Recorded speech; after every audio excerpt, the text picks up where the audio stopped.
You're listening to the Black Eagles podcast. Ahmet Dursun Sergen aldı. Sergen Bülent yan yana. Sergen Bülent. Sergen. Yanında Tümer var. Tümer'e doğru attı. Kaybetti. Tümer topu aldı. Sergen aldı. Gol! Gol! Sergen attı. Sergen attı. Şampiyonluk geldi. Sergen attı. Şampiyonluk geldi. İbrahim'in pası. Yuma. Şimdi Ahmet. İkinci gole gidiyor Beşiktaş. Ahmet. Ve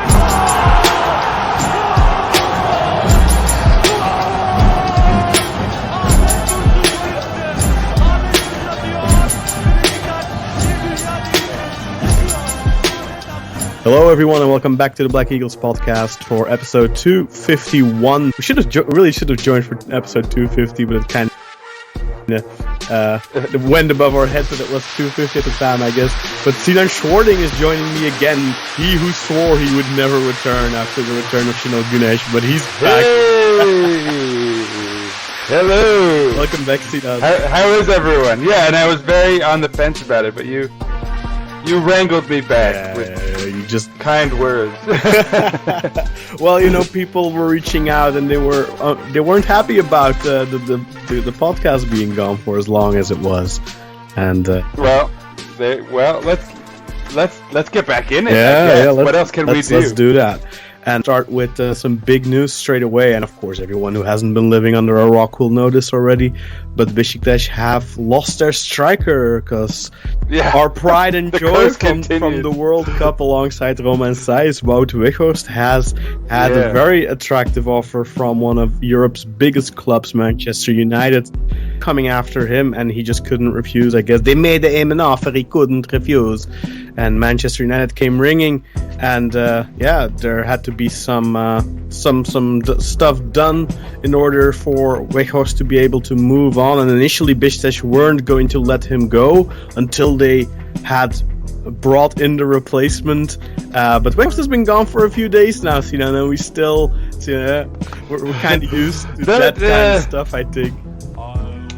Sort of talking out of one side of the mouth. It was an odd thing. I mean, I feel like this is a scenario where I actually sort of sympathize, and I actually sympathize on just about every front that I shouldn't. And I've done this notoriously where I could even understand Aboubakar, like, given his age and how much money they were throwing at him. I figured, like, it would take a real diehard to turn that down for love of a club. And in this same situation, I think, when we think about Weghorst, look, man, we knew we were a stepping stone of sorts, right? And I think maybe we all thought we'd get, maybe 2 years, maybe even 3, but like that eventually he'd get like one last shot if he had any success with this, right? He'd have one last shot at a bigger league, and we all assumed he would want to go for it, right? Like he even said as much, right? That his whole thing was like getting playing time so he could go to the World Cup, which was his dream. So yeah, like I really find it hard to hold it against the guy. Man U is, like, for all the talk of where they are currently, and sure, maybe they're like a top 15 side in the world at the moment, or maybe 10, but certainly, like, as far as reputation, scale of reach, marketability, all that kind of stuff, they're probably a top 5, top maybe 5 top 3, club right? in the world. So, it's really, like, it would be sort of nuts if he was like, no, like, I'm staying with Beşiktaş. Like, really? Yeah, these 5 months of my life were so amazing in Istanbul that I'm going to turn down, like, the dream of every footballer to sort of, no, come on. So there's that, and then even from our club's perspective, and everyone knows I love to hit them up, but, I mean, the board specifically, that is, but, this is a tough one, right? You're between a rock and a hard place where if you're holding this guy bound said dream, right, from this opportunity you could never turn away, are you really then going to say no? Like, you have to stick this out? Like, what kind of attitude do you think you're going to get for that last week, or right? Like, oh yeah, for sure. You're going to get a very unhappy player, and that's going to only cause problems. And so that's one side of it, and the other side of it is that you have a team to build going forward, right? So someone is still going to be there, and they need that time to further settle in the squad or to, reestablish connections with whoever. You know what I mean? Like, there's so many reasons why I'm basically very much okay with how this has gone. Yeah, I think it's a perfectly understandable decision on his part to want to go to Manchester United. I think that, Beşiktaş got almost 3 million euros out of the deal because, of course, he was on loan from Burnley, but there was no callback option, obviously, because Beşiktaş were paying his wages and stuff like that. So Beşiktaş had to agree to allow him to return to Burnley and then for him to go on loan to Manchester United. Beşiktaş obviously didn't want to stand in his way, didn't want an unhappy on the books, and also there's an opportunity that we'll come back to later. But there's a little bit of a love triangle going on there between Manchester United, Beşiktaş, and Al Nassr. So it's hard for Beşiktaş, of course, to stand in the way of the player itself, and to get 3 million euros out of it, it's not a bad deal. And of course, the worst part is you have to replace him mid-season. But let's talk a little bit more about this in a bit, but directly heading into the match because of Weghorst's departure, and he was allowed to leave to Manchester United. And of course, we wish him all the best at Manchester. Yeah, and he posted a very nice goodbye video on his Instagram, which I recommend people taking a look at. But of course, we had an important game against Konyaspor. Wait, asterisk, time out. While we're saying goodbye and talking about departures, we probably should mention Javi Montero, which is also a goodbye, right? He's off to Hamburg. That's true, yeah. Montero has been loaned to Hamburg with an option to buy for 2.5 million. I think it might even be an obligation, but I'm not 100% sure, depending on certain factors being met.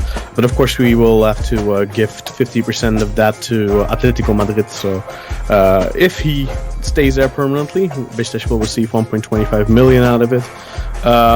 What do you think about this? Because I know you've always been a fan of Montero. Personally, I also liked him, and I think it's a little bit of an unfortunate situation. But but also it's actually kind of all of these players, and we've talked about so many of them who've been iced out unfairly and never quite gotten the chances they needed. This is actually one of the better outcomes because he's going to Bundesliga, and I think second Bundesliga, but still very good level. And they're probably a candidate to get him, I assume. But honestly, I think it's a fairly obvious case where even his biggest fans will say that what he needs most of all is time. I think to some extent he's a confidence guy, right? And so he needs to rack up a few games in a row. We saw it ourselves when he actually sort of got that kind of window of an opportunity. He started to progressively grow into the team more and more, and flesh out a role for himself. And so the fact that that's not happening with us is a shame. I thought he was a real opportunity, at least just as far as flipping someone. Obviously, with the 50%, it was always somewhat limited. But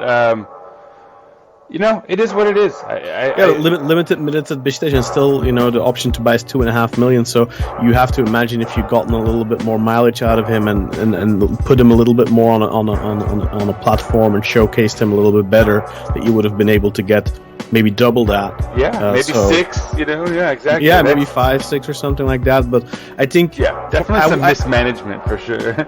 Yeah, but I don't think I don't really think on behalf of the coaches, because I don't really want to blame Valérien Ismaël or Şenol Güneş for this. I think he's very much a victim of the foreign limit, and I think it's always going to be difficult for a young foreign defender to get opportunities if you're not of a level that really makes you the stalwart at the back. If you're like Kim Min-jae at Fenerbahce, he made errors, of course, but he was tremendous for them, and now doing great at Napoli. I think Attila Szalai as well is another example of a young foreign defender that has been doing well, and Montero definitely had periods of doing well, but he also had periods of not impressing, I guess, and he just needed more playing time, more consistent playing time, and he wasn't getting that with us. So happy for him to get such a beautiful club as Hamburg in Germany. Will hopefully do him well, and wish him all the best, of course.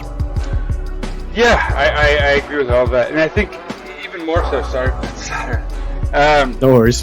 I think it adds to the atmosphere. The ambiance, that's right. Yeah, exactly. But I think he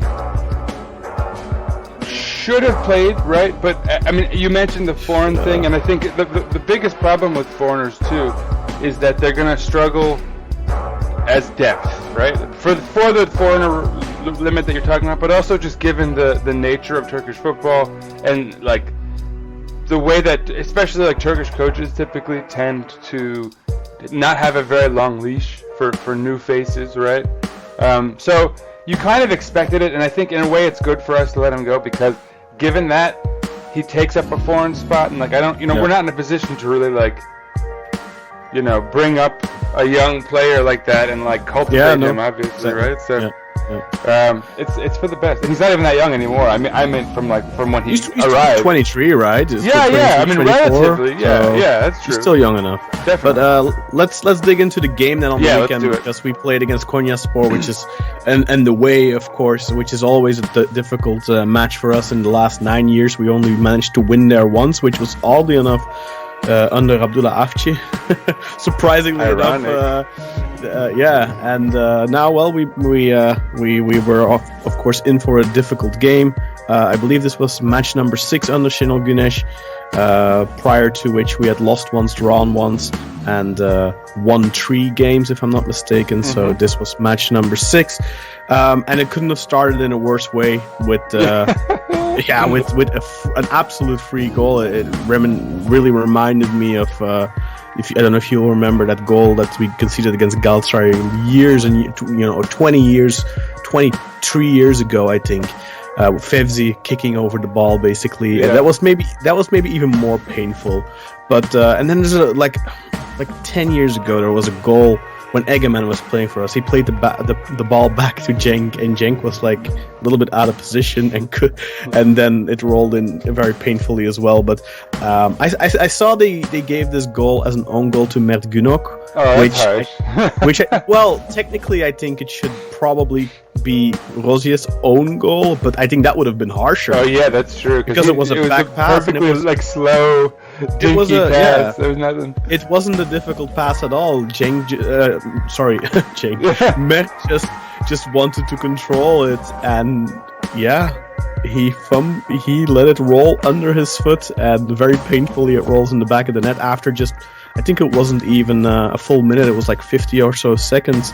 And we start a goal down against Konyaspor in Konya, and how we have traditionally struggled. I know. Well, so this is multifaceted, because I think on the one hand it's like the worst outcome, right? Obviously for all the obvious reasons. Plus, as you said, Konya is such a solid side, and their whole game plan is like score one goal and prevent. So. Under Ilhan Palut, I think they've been playing a bit more offensive football. And they have a beautiful counterattack, and we'll get into that. But actually, what I was going to say, the reason it's multifaceted is because on the other side you have us, and we are a side who, especially in attack, we've really struggled. And for the most part, a lot of it seems like it's heart, it's like energy, it's the drive to score, willingness. And so I think, in a way, it's almost the perfect thing to start off down a goal, because suddenly you have that sense of urgency, like right out of the gate, which we kind of need, right? Like that's been lacking. I don't know if I agree with that, but the thing is, what I've felt previously in the season is that we kind of struggle to create open chances, not so much to convert. And in this game, it felt like the other way around, where we created a lot of good chances, but we just couldn't convert. And I don't remember that really being the case under Ismail, and even in the previous games under Şenol. But in this game, we seemed so like I just watching the game, I felt like we were never going to score, despite creating a lot of good chances. And a couple of our friends mentioned that this was probably the best game we've played all season. Would you agree with that, Sinan? I don't remember. The Val era, like maybe there's a good one in there. Honestly, I don't like. There were definitely a couple of good ones early on. I would think. Right, because here's my thing about this match. Because I think we're not gonna go over everything minute by minute like we have in the past. Like, no, I don't have the time for that. Right? No. And the improvement was, and the reason I think it was sort of a sense of urgency thing is like we were showing fluidity in build-up. We were doing that kind of tiki-taka style thing that we once saw at a time in the Şenol Güneş era, and so I think for a lot of people that was intriguing. On the flip side of it, though, as you said, A, we were sort of squandering chances, and B, I mean, like, I actually think the best chance of that first half was right. I mean, and granted, it was like 45 seconds after the whistle should have been blown, I think, but it was that Bitiki guy very nearly hitting us on the counter, and like that's where Konya is so dangerous, right? And it's that they can really look like fully inept and impotent for an entire half, and then suddenly like just immediately switch it on and hit you on a really crazy counter. And we were quite lucky. He didn't. I think he was just wide there. Yeah, he did. That was a good chance, but I do have to give credit to Mech there because I really thought he closed him down perfectly and made it difficult for him. And we also, I think we're both big fans of Ersin, but I think we both also have to recognize that Mech has been stellar in these games. Well, and that's it, right? In the second half, it's sort of the same story, and I don't know if we're going to go over the goals, which we probably should, but all right, like first of all, so let's do it. We come out of the gates and score, which is really what we need to do in the second half, right? Mm-hmm. Yeah, I mean, do you want to describe that? It was like, I think it was like in the 68th minute or something. So that's it wasn't. True. Yeah, there was a bit, but we were looking the more likely to score for that. Until we did. But I think also in the first half we had already created a bunch of chances. We were definitely pushing, taking more risks, and that of course created space in behind our defense, which Konya, tried to exploit. But definitely here, in the 68 minutes, again, Jetson Fernandes being involved in every play almost, and I think that maybe also kind of was the reason why we looked so inept in scoring, is because Jetson's finishing just wasn't on point. But he played a fantastic game, and he got himself into a lot of positions just by running with the ball at his feet and creating opportunities and making it extremely difficult for Konya. We've been seeing this under Şenol Güneş for the last couple of games now, where he's put Jetson Fernandes in kind of that more attacking midfielder role, and he's kind of given him free reins almost, and he's really causing havoc against all the sides we've played so far. The only problem is that he's got to get that shot in between the posts, and he hasn't been doing that. And the irony too is that our best chance, like our clearest cut opportunity, unless you count that Redmond one where he kind of just mishits it, but it was a volley, was Jedson actually, who had a shot from just outside the box, but like really well placed and forces a great save. And then it's Cenk who can't quite get there, right? Cenk was like a step behind. I don't think he anticipated it. So Cenk was actually, in the first half, it was actually Cenk whose touch let us down as far as the actual end product. But then in the second half, I think our best near opportunity before we scored was actually Jedson sending it just wide, and it was like, there was one where he should have absolutely put it away. And then he had a couple, as you said, that like, just like if someone who had a slightly better shot was at the end there, I think we would have had another goal or two. But he was extremely involved on both sides of the pitch, winning the ball back constantly and then turning it around and putting it into attack. And he got the assist on the equalizer for Cenk, which was a great poacher's goal from Cenk. And then after the goal, which usually I thought, okay, we got the 1-1 now we'll probably take our foot off the gas pedal, because that's how it usually goes. You get that equalizer and then you got something, you got a point, and you don't really want to risk everything for getting the win. But I kind of felt like that wasn't the case. I felt like the team very much kept going for the win, which in turn also caused Konyaspor to get more space in behind and get a couple of good opportunities of their own. But then, of course, it was us who got the last laugh with a fantastic goal at the end, with Joseph de Souza, who played, I think, a disappointing game overall, but he gets the winner. And again, great work from Jetson, winning the ball back and turning it into attack. And then I think it's ultimately Tayfur who had come on as a substitute, through Muleka playing it through to Tayfur, and then Tayfur putting it in for Joseph, who had a great finish, to be fair. And we win it in the 5th minute of stoppage time. Only 4 minutes added on, which was very low. There's been some tweets about that on the Twitter about the amount of extra time that Beşiktaş have been getting in matches in the last 6 or 7 games or something, compared to all our rivals. Like, our rivals have like 2, 3, 10 plus minutes added on, and we have like 4, 5, 6 every time. We haven't had more than 6. But don't know if you watched Fenerbahce on the weekend, but they got 10 minutes again. They scored they scored in the first minute, but you know they 10 minutes, and in that game, if you watched it, that there was no VAR moments, there weren't any long stoppages or anything. That was not the 10 minutes. That was like a 4 or 5 minute extra time game. They're getting that Qatar stoppage, man. Yeah, it was ridiculous. Like, if you know, look, if there's VAR decisions, if there's a red card, there was a red card, to be fair. But if there's VAR decisions, red cards, and the bunch of substitutions, time wasting, all that, then you know they have to stop their watches, and then it's 10 minutes. That's fine. But that wasn't the case in that game. It wasn't the case in our game either. But I think our game was definitely a 6-minute stoppage time type of match, because I remember there was a free kick for Konyaspor, and the play was just stopped for like 2-3 minutes just for that free kick. And just one. I want to wrap up the match with one final thought, and that's that I really sympathize with İlhan Palut, and like, not just because he got fired afterwards, and supposedly there's some politics involved with him criticizing. I don't even know the whole story, honestly, but I will say too that it's a really strange situation. Until we scored that goal, like really at the end, his side was the most likely to score that second goal and take this match, and they had 5 really big chances on the counter at the end before we scored.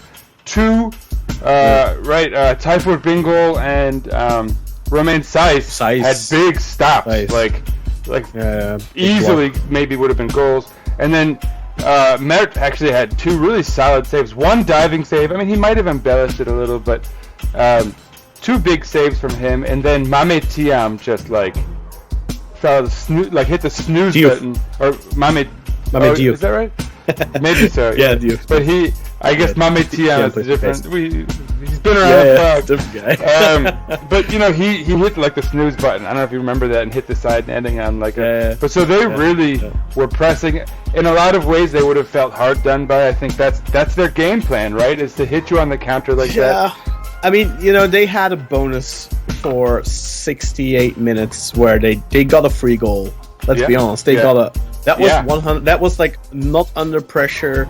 Absolutely nothing going on. It was the definition of a freebie goal, and they got it. And they and I think credit to Beşiktaş, because I don't think they beat a bad team. I think the match shows that Konya definitely.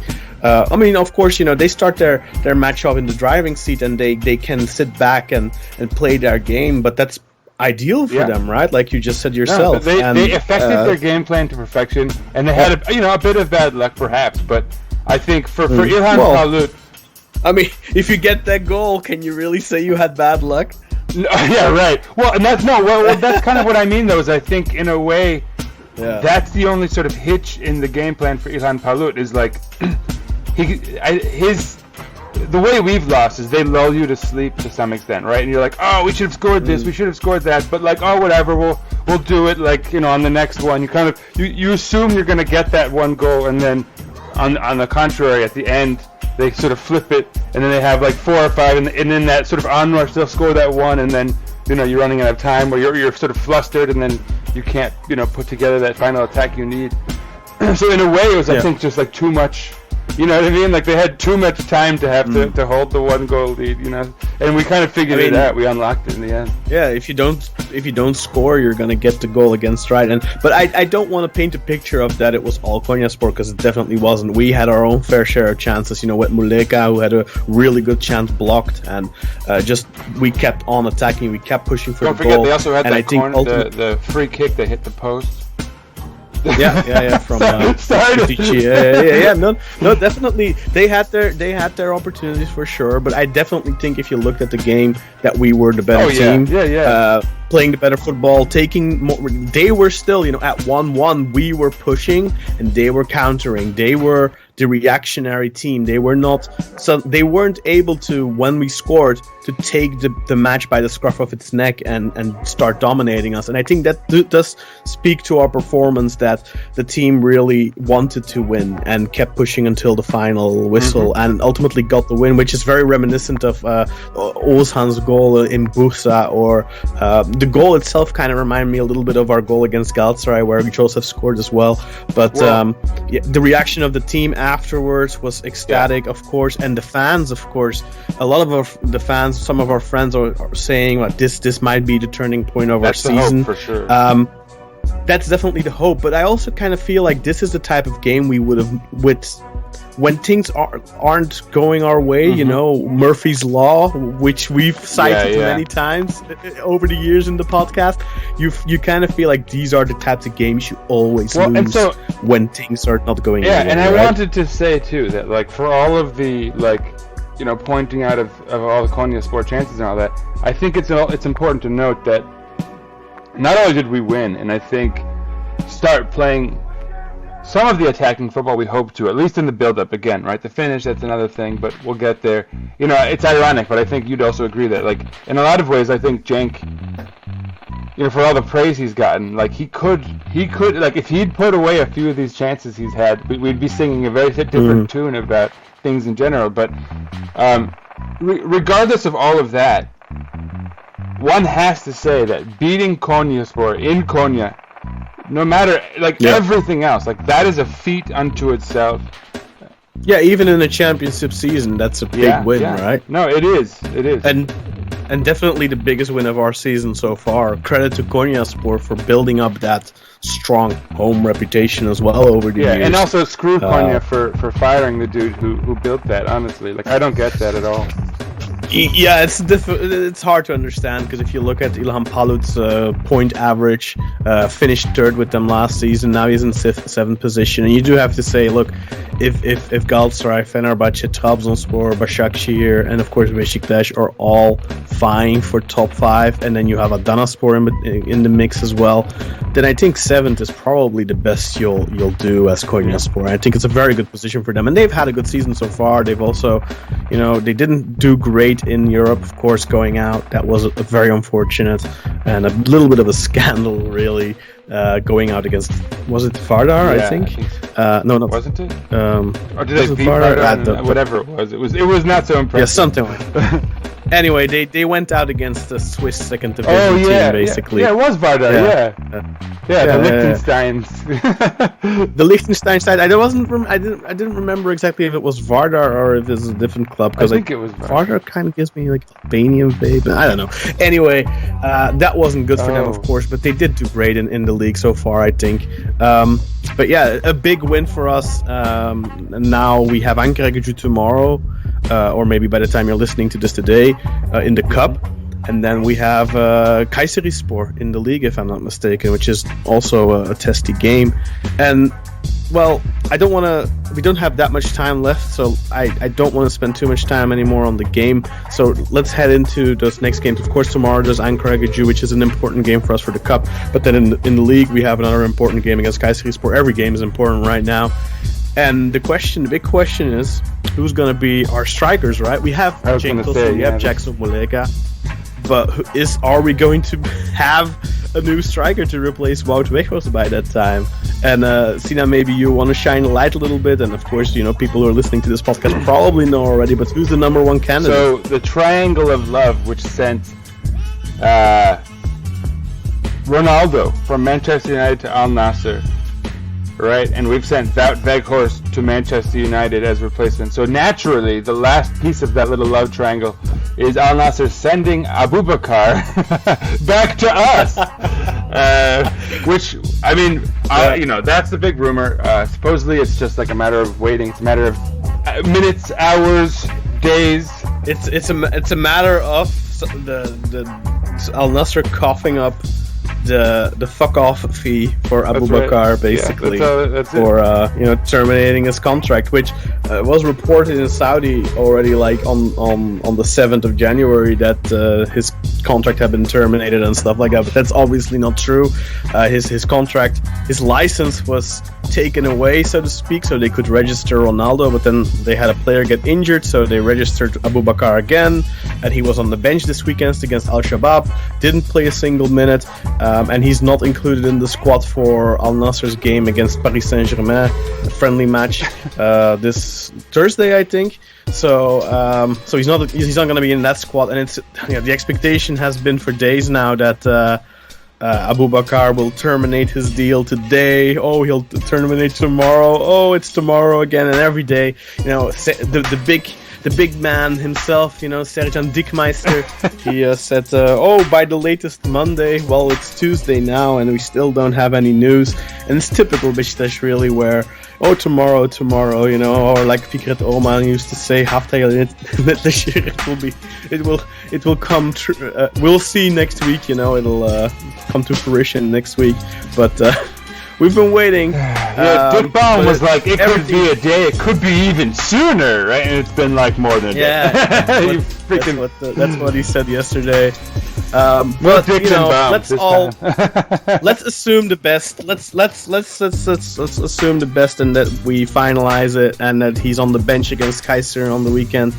What do you think of getting Aboubakar back? I can't think of a better option, honestly. Like, realistically speaking, he was fantastic for us that season, and I think part of the reason why we were so hurt by him snaking us is because he was so vital for us, and we all knew it. And obviously, how he snaked us was pretty bad. Why he did it, we all get, and I think if he just comes out, if he comes out and says, guys, I can't play tomorrow because if I do, I'm not going to get $20 million as a 30-year-old, fine, whatever. But like, just the whole, whatever. But so for him to come back, and if he does that, signs on for the supposed, 2.5 plus 1, it finally breaks the striker's curse. Assuming there's no freaking some weird clause that gives him a way out if you don't. Or he doesn't get an awful injury. Oh yeah, and his injury history is obviously an even bigger thing. But as much as Cenk and Jackson Muleka maybe are not the guy you want as your first option, they're, I think, both very much guys you'd want as your second option. I think I rate both. Cenk has been great this season. Let's be honest. I don't see why he couldn't be number one, right? And Jackson, I think Jackson has been great as well. Even though he's almost every single time had to play on the wing, and he's a striker, and he's been doing the ungrateful job, so to speak. And he's definitely not being played in his best position. He's gotten goals, he's gotten assists. It's been a while since he's gotten a goal now. He got one in the cup under Şenol Güneş, but he hasn't gotten one in the league for a while. But again, I think against Konya he played. Aurelian, one of our friends, was critical of him, but I think he worked his socks off. It's important to note he came out, had a great start with us, and then kind of got iced by Val. Val made some poor decisions, right? Benching Jedson was like the cardinal sin, but I think icing Jackson Muleka was pretty dumb too, all things considered. Even if you just use him as a super sub up top, I don't know why not. But he had Cenk as well, right? And it's like one of those things where he had Weghorst, he had Cenk, so he had spoiled for options, and Muleka, and that. The problem with that was we had a shortage on the wings because of Ghezal's injury, so we only really had Nkudu and then Redmond, who came in a little bit late. So Muleka was almost, and still is almost every time, being used as a winger, and that's not his ideal position, of course, even though he's gotten some tremendous assists. And I definitely urge people who think he can't play on the wing to have a look at some of the assists he's gotten, and at some of the assists that he didn't get because players didn't finish it, mainly Wout Weghorst. People talk about that big chance Weghorst missed against Galatasaray in the derby. Who gave the ball for that chance, right? It's Muleka, and don't sleep on his ability to play somebody else through. He's a very unselfish player, actually. I still think he's going to turn out to be a very good addition. Finally, I think it's also worth noting that all those fears that existed for months now that Rashid Ghezal's season is completely finished are unfounded. He'll supposedly be back in March. And so that's good news for this conversation too, because it means that whoever is up top will be getting good service for much of this second half. If he stays healthy. Yeah, right. True. But yeah, but that's definitely one thing. Like, we've not had a good season so far, but we have also missed our best player for almost the entire season. Which is a defense for both of our coaches, for Val and for right? Yeah, for sure. Look, I mean, we saw remember the derby against Fenerbahce, right, where we didn't do shit for like 70, 80 minutes, and then Gezal comes on, and suddenly everything changes, and we. Yeah, and we bring it to them, and it just makes such a big difference when he plays. And yeah, he's being missed sorely, and we need him back, obviously. But it's still going to be a little bit of a while. But let's hope. With Aboubakar, he of course has a different skill set than both Muleka and Cenk. Right? We saw it in the World Cup. Yeah, he can create his own chances, but he can also create chances for other players. We've seen that in his previous stints with us. He's really he's able to put somebody else through. And of course Muleka, like I said before, he can play a ball through as well, but he's not he's not a creative player. Like, he's good in attack going forward and all that, but Aboubakar has that little bit of extra. And we did, like you said, we did see it in the World Cup even. We saw his quality, even though very puzzlingly Rigobert Song started him on the bench, but he scored a fantastic goal against Serbia, and then he scored a historic winner for Cameroon against Brazil in the 90th minute, and then got sent off in typical Aboubakar fashion. Both stunning goals, but that Serbia goal in particular, where he he jukes the player and then lobs, sublime stuff. One of the best goals of the tournament, probably. Yeah, definitely. But yeah, so what do you think? Is it gonna happen? It better. That's all I gotta say. It better. I don't if it's back to the drawing board and we have to find someone. I don't have faith in this board to do that. I hope so. I think we really need Aboubakar at this point. Yeah, I think we do. I think we need to. I mean, can you imagine the riots that would break out if they didn't bring in Aboubakar, but letting Weghorst go? Yeah. Fans are not gonna accept that, and nor should they. I mean, the board definitely owes something to the fans now, right? They need to make this happen. Even though I think that, let's say worst case scenario where we don't get a new striker, I think with both Cenk and Muleka we have great options, but Beşiktaş need some quality. And you better be getting the best six, like Kante. You better be doing something really extraordinary other way in another part of the team. But really, I think for me, honestly, I would say we need that striker. We'll have a conversation about Cenk another time, because he's obviously, I didn't mean to say he's not, he's back, right? He's scoring, he's healthy, he's contributing, but I think you'd agree that the fanfare has been a little much, because he's sort of dropped his from that first spark he had. So I really feel like we need that striker, and then I think a six, right? Joseph, as much as I'd love to defend our captain of our championship side and a seemingly great dude, great contributor and all that, he's been injured for a large part of the season. Now he's injured again. He apparently still struggling with his knee. Was playing half injured apparently this game, and now he's out again for the Ankara Gücü game tomorrow. It seems to be just that he hit 34, right? And I think the injuries have piled up, and I think it's safe to say. Is he 34? I don't know. He might be. I think he's from 89, so he's probably 33. Yeah, either way, though, I think he's just finally reached that point where injuries, they can curtail his season, and you can't. It's such a fulcrum of a position. You can't. You need someone who you can rely on there, and we don't really have a backup. Seeing Necip play ever is what we need to avoid. He's about to turn 34 next month, so But I mean, look, maybe if he gets a while, he gets properly healthy again, he'll be a good. You see, he can still contribute, but for sure, I think we need to look towards the future in that regard. We have Atiba, who's probably retiring at the end of the season. Then we have Joseph now, who's already 34, and we need to look to that next defensive midfielder, and Jetson isn't that player, right? Apparently Jetson, not. We thought so. I mean, look, he can definitely do the defensive workload. We've seen that. Like, his ball recuperation is phenomenal, but he's got more to offer than just that. I think Jetson needs to play in the box-to-box role, and you need a 6 next to him, and then you need maybe another box-to-box or another a little bit more of a creative player or something. Like a deep-lying playmaker or something like that.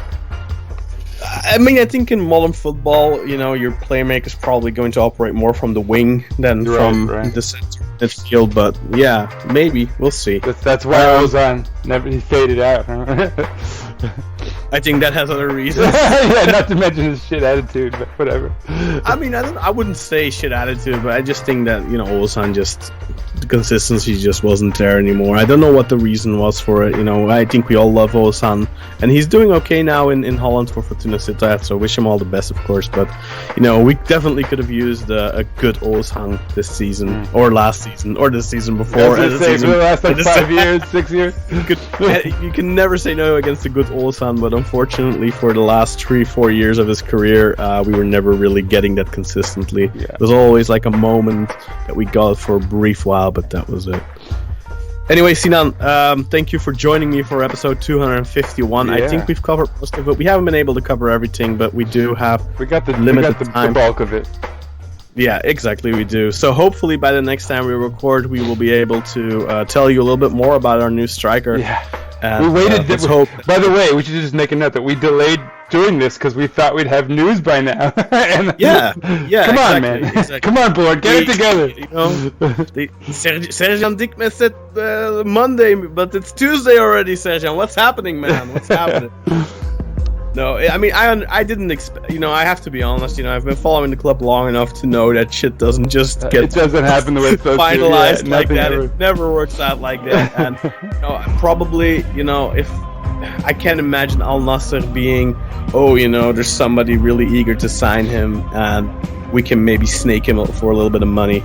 I don't understand that really. These bastards just gave fucking Ronaldo 350 million euros for 2.5 seasons, and they're gonna make Aboubakar.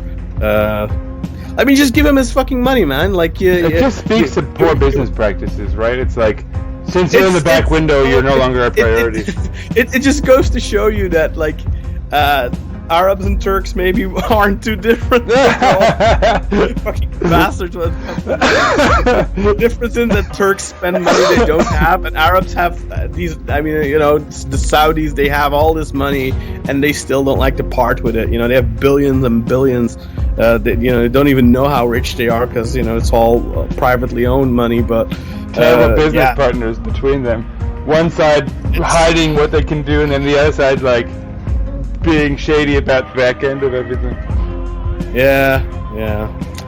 Anyway, let's hope it all gets solved. Let's hope we manage to get a little bit of payback on Ankara Gücü tomorrow, because I really hope that match isn't going to escalate again, because that was such a that's also part of the reason I think things kind of went downhill for Val was that Ankara Gücü game that definitely shocked players. And I hope tomorrow none of that shenanigans, but I'm confident there's gonna be bullshit, because they're all, Ömer Erdogan was already talking about, it's an important game for us and blah blah. Now, fuck off, man. You're fighting relegation. Try to stay the fuck up, and the cup is the least of your concern, you piece of shit. I'm so fucking pissed at Ankara Gücü, man. I'm so fucking pissed at the fact that this fucking TFF allows. This is so typical that we have to play these dirtbags again, and in fucking Ankara again. It's so typical. The same season where that bullshit went down, we have to. And watch the minimal protection shit again. Watch them not put up the stuff on the sides and the shield. I'm sure they're gonna throw a bunch of crap on the field every time we get a corner or we get a throw in. They're gonna be throwing crap at our players. It's gonna be horrible. Because but you know what? Like, hopefully they'll be down there with their little butt buddies, Bursaspor in the amateur. Yeah, they can enjoy the. Yeah, I mean, see how it goes for you. If that's your driving force for being a football club, to be cunty to other clubs, then it's a thorn in the side of a real side. Yeah.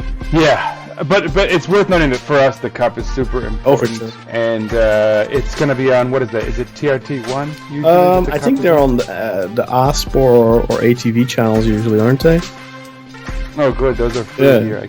But I don't have to worry about but definitely, that. yeah. With the limited amount of European tickets now, very important to win the cup. Really, the cup has become important for us. Look, we are definitely in the race for top 3 in the league right now because we've done okay on the Şenol Güneş. We've got 4 wins, 1 draw, 1 loss. And Fenerbahçe has been dropping a lot of points. Trabzonspor has been dropping a lot of points. Adana Demirspor has been dropping points. Of course, we beat them. And then Başakşehir has been dropping points. So everyone's been dropping points except for Galatasaray, really. So we are very much in the thick of things in that race. I would argue from those teams, we're probably getting in the best form among them. Fenerbahçe definitely are gonna be in the top 3 at the end of the season, you would imagine. But let's hope that we manage to finish there as well. But the cup is still very important, especially if you want to go to the Europa League. Yeah, and for me personally, like the Europa League, we've said this before, I think, on air, but it has more mystique, a little more charm for me than other tournaments. Definitely I now. feel like we have a place in it, right? Like we could actually do something there if we put together a good team. The Conference League is an intriguing True. competition that we could actually go far in. Would be interesting. We could actually win. Maybe. I would love to win a Conference League. I wouldn't mind playing Conference League either. But we'll discuss this more as the season continues. But for now, thank you for listening to this episode of the Black Eagles podcast, everyone. Sinan, thank you very much for joining me, and I hope we'll be able to speak together again soon for the next episode. Yeah, for sure. You know what you have to say, Sinan. Go